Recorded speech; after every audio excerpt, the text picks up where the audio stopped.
Hello everyone, my name is Elias Rodella and I'll be representing Group 1 for today's Big Team Case presentation on Chipotle. Let's get started. Now I'll be starting the presentation with a brief introduction to Chipotle Mexican Grill. Chipotle is in the fast casual restaurant industry. That pretty much means that the food is made at a fast pace using quality ingredients. Some of these quality ingredients go into things like burritos, burrito bowls, tortilla chips, salads, and tacos. Chipotle also, interestingly enough, owns 13 Shophouse Southeast Asian kitchen restaurants, as well as 3 pizzeria restaurants that they picked up along the way. They also own many different trademarks and slogans. Also, each location sits around 60 people on average. Now that we've had a brief introduction to Chipotle, let's look at Chipotle's history. Chipotle was first founded in 1993 by a guy named Steve Ells. Steve graduated from the Culinary Institute of America in Hyde Park, New York. He got his start in the food industry by working as a chef at Star's Restaurant in San Francisco until the age of 28. He then moved to Denver in the pursuit of opening his very first Chipotle restaurant near the University of Denver. In 1998, Steve opened his first location outside of the Colorado region. By 2001, McDonald's quickly became Chipotle's biggest investor since inception. And on January 26, 2006, Chipotle became a publicly traded company. In October of 2006, McDonald's fully sold all its shares of Chipotle to fully focus on the McDonald's brand. Since 2006, Chipotle has been growing steadily and plans on expansion in the international market. Now that we looked at Chipotle's history, let's take a look at why Chipotle's history is so rich. When Chipotle opened its first restaurant in 1993, the mission was very simple: to show the world that food served fast did not have to have a fast food experience. Using high-quality raw ingredients, classic cooking techniques, and unique interior design found only in the world of fine dining, Chipotle brought features from the world of fine dining to the world of quick-service restaurants. This is why Chipotle has been so successful to date. Now let's take a look at Chipotle's financial performance for the recent years. There have been a few key highlights that have taken place within the first quarter of 2016 for Chipotle. During the fourth quarter of 2015, Chipotle suffered a massive foodborne illness-related issue which spread across 15 different states and made national headlines. During this time, Chipotle's sales declined by 29.7%. Much of this was due to the bad publicity due to the result of the E. coli outbreak. Another key figure is that Chipotle has 2,066 restaurants operating around the world, with 2,023 of them here in the United States.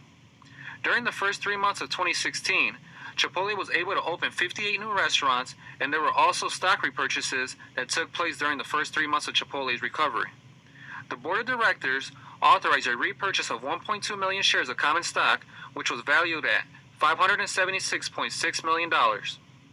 Due to this recent outbreak of E. coli, there will be a long period of recovery that will need to take place in order to completely rebuild the brand internally and externally. Next, we conducted an external analysis of Chipotle, which is composed of 3 environments: the general environment, industry environment, and the competitor environment. First, let's take a look at the general environment. The industry was analyzed in the fast casual dining restaurant industry. Fast casual dining is a newer industry that combines the casual dining aspects along with the fast food convenience, therefore providing customers with a casual dining experience at a fast food pace. Though there are constant changes in all 7 segments of the general environment that impact the industry, we are going to just focus on 3 of them today: social cultural environment, demographic environment, specifically age, and the physical environment. Let's take a look at social cultural environment. Society's beliefs, customs, practices, and behaviors can impact any industry. One trend that has made major establishment for fast casual restaurants is the healthier organic desire. Consumers are demanding for higher quality food with great taste where fast food industries fail. However, consumers also desire to have the fast service and convenience where casual fine restaurants fall short. That's where fast casual dining steps in, giving an overall dining experience by providing these needs. This health trend hit the fast food industry hard, but has helped increase the sales of fast casual dining restaurants. The figures shown illustrates the data from the National Association claiming 72% of consumers are more likely to visit a restaurant that offers healthier options, and 81% agree that restaurants today offer healthier choices as compared to 2 years ago. The percentages are high, suggesting that restaurants like fast casual restaurants that offer better quality food and more health options are likely to be influenced positively by this trend. Now let's take a look at demographic environment. The fast casual dining restaurant industry provides service to all age groups due to the psychological need for food. However, based on the different age groups, there are different demands for types of food products and services. This can impact how the industry wants to approach these demands and analyze strategies that satisfy each age group. Younger generations, like the millennials, demand ethnic food and fast service since they are always on the go, multitasking and more adventurous when it comes to food choices. Millennial spending habits on eating out are increasing since they have barriers like time for food preparation and constantly balancing work and life. Unlike the millennials, older generations, like the baby boomers, demand for more classic food due to enjoying their comfortable and regular schedule habits. Brian Todd discusses how the largest generation, the baby boomers, will soon move up into retirement ages, taking away a lot of business from restaurants as they begin to be more cautious of their budget. As seen in the graph below, this demonstrates that baby boomers contribute a good portion to dining out. The older generation, traditionalists, have a less busy schedule and are able to cook out more on a regular basis, leaving businesses in the fast food industry with less of a market.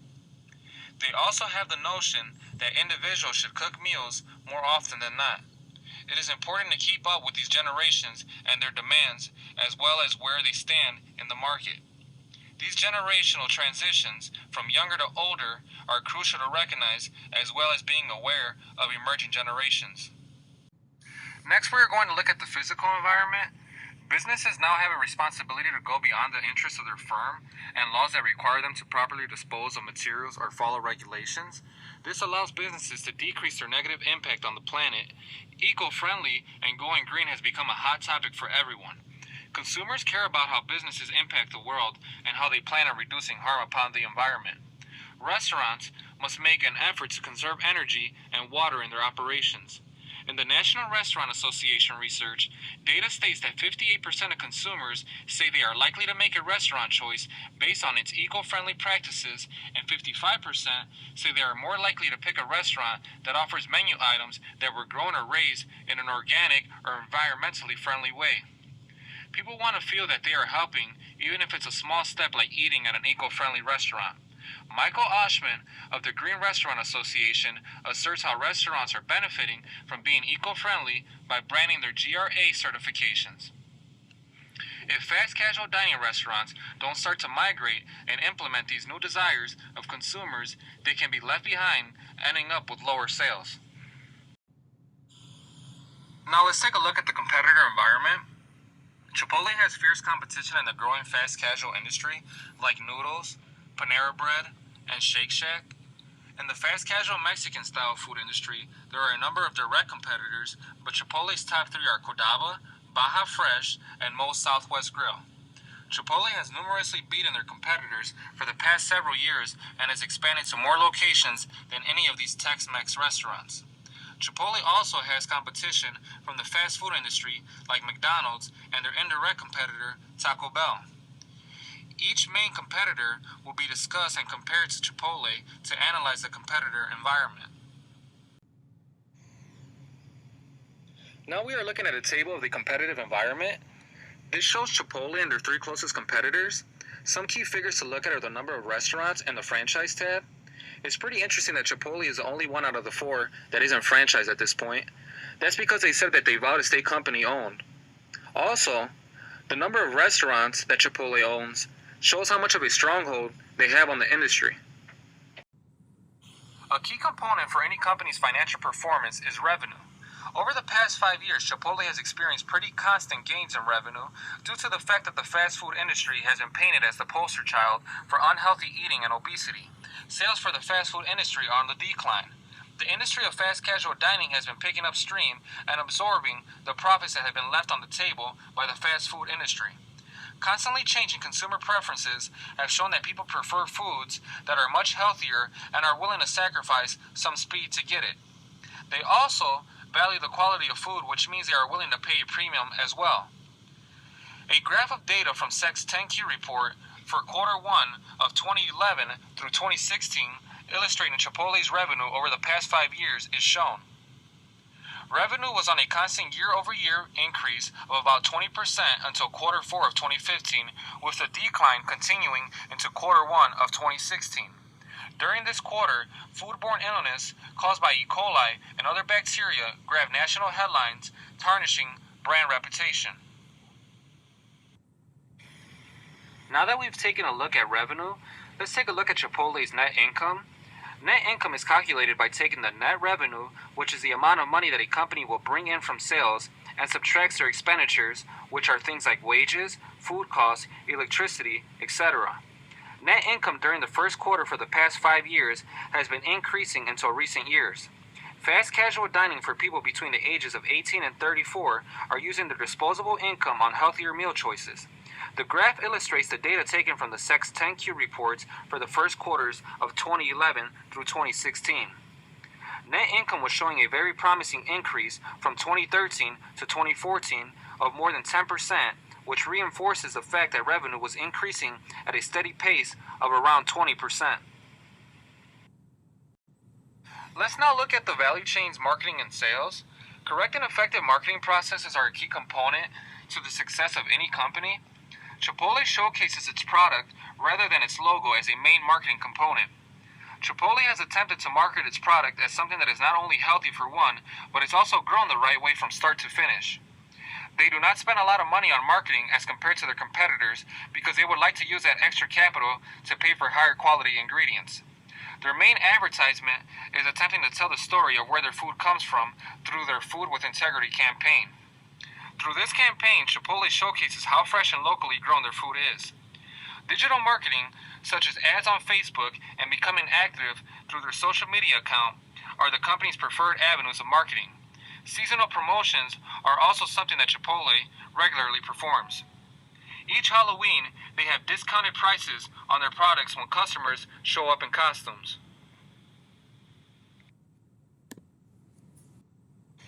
The next part of the value chain analysis that we want to look at is technology.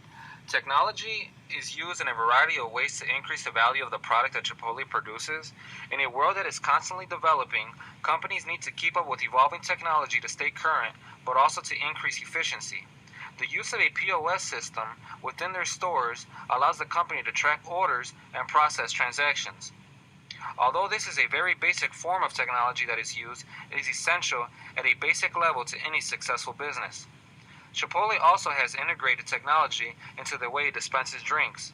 The new Coca-Cola Space-Age drink machines can be found in various locations. These machines allow people to have more choices and also increases the amount of beverages that Chipotle has to offer. Chipotle has recently begun marketing its product through increased online advertising as well as an active social media presence. To capture its target market of millennials, who can be described as people born between 1982 and the early 2000s, Chipotle has determined that it needs to stay current by technologically evolving.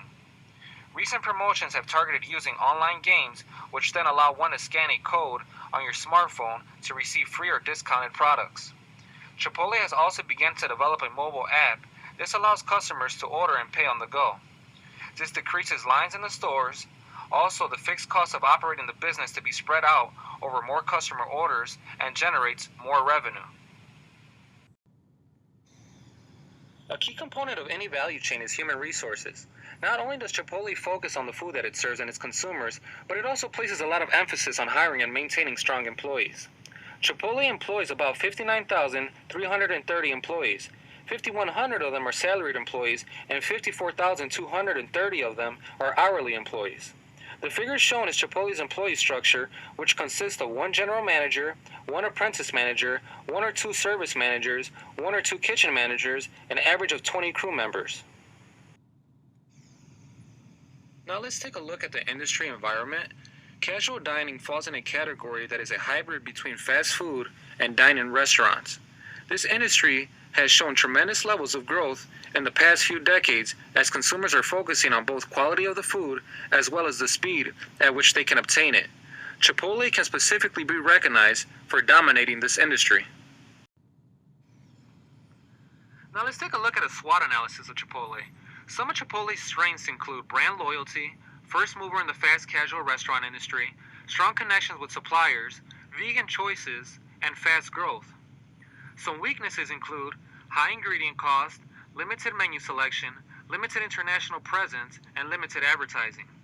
Some opportunities include increased menu size, more locations internationally, a continued health trend, and increased advertising. Some threats include rising food costs, competitors, and a bad economy. Now, looking at this from an unbiased standpoint, strengths and opportunities definitely outweigh weaknesses or threats, and most of the weaknesses can be easily fixed.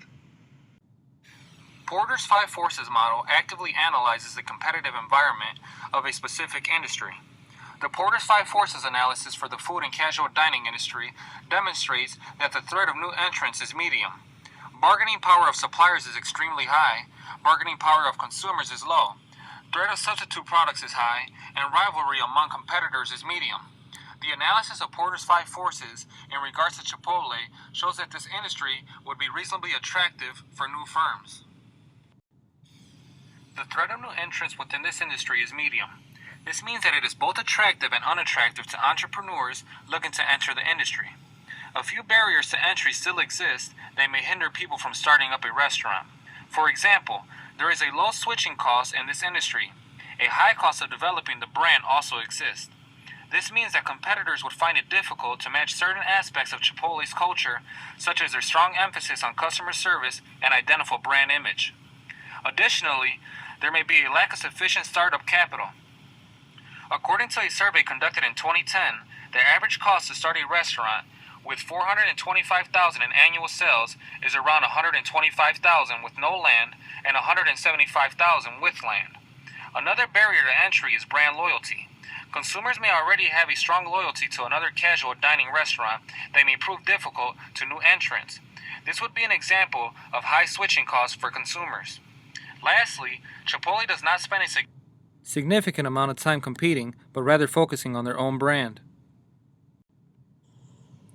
Suppliers are a crucial aspect of every company. Specific to Chipotle, they take great pride in quality of their organic ingredients. This allows them to have very strict regulations and limits their number of suppliers due to their environmental and health requirements. This ensures their values and mission is being set at every step of production. When the suppliers have the power, this allows them to set higher prices for their goods and services, therefore raising costs to the consumer. Chipotle has placed high specifications for quality, allowing the suppliers to have a large amount of bargaining power. The bargaining power of buyers within the casual dining industry is low. Since Chipotle has a standard menu, buyers have very little to say, especially in regard to prices. Consumers have a strong brand loyalty to Chipotle, will continue to purchase their food even if their prices were to rise. There have even been references in social media and clothing companies with statements of guacamole costing extra, proving that customers will continue bringing their business to Chipotle. The customers do have the power to go somewhere else and purchase another form of food, but there are many factors that keep them coming back to Chipotle. The threat of substitute products in this case is also high. The threat of substitute products refers to the options that are available to consumers within an industry. Chipotle is one of many casual dining establishments, making competition in this industry a serious threat. One substitute could be consumers choosing to stay home and cook their meals rather than dining out. This substitute is especially attractive to consumers who are trying to save money. And after the E. coli outbreak, Chipotle is facing the challenge of regaining their customers. One strategy to do this would be to inform customers on the revisions they have made in their supply chain in order to guarantee safety and cleanliness of their ingredients. The casual dining industry is currently in an inclining state. According to the National Restaurant Association, the restaurant industry sales are rapidly increasing from year to year, growing from $586.7 billion in 2010 to $709.2 billion in 2015. When the state of the economy fluctuates and inflation levels rise, consumers are less likely to go out and eat. This makes the casual dining industry very unstable. The industry is still recovering from the economy's most recent recession. However, there is an increasing amount of households with disposable income high enough to allow for families to afford a casual dining experience on a consistent basis. Among other businesses in the industry, Chipotle achieves the highest growth rate among its peers, allowing it to sit at the top of the business hierarchy. Two factors that are used to segment this market are the variety of menu options and the quality of the product. Ideally, consumers would like to have a variety of menu options at low prices. However, Chipotle has proven that customers will be willing to lessen their need for one segment if the other is met outstandingly. Specifically, although Chipotle does not have a wide range of menu options or customizations, they offer some of the highest quality in the industry.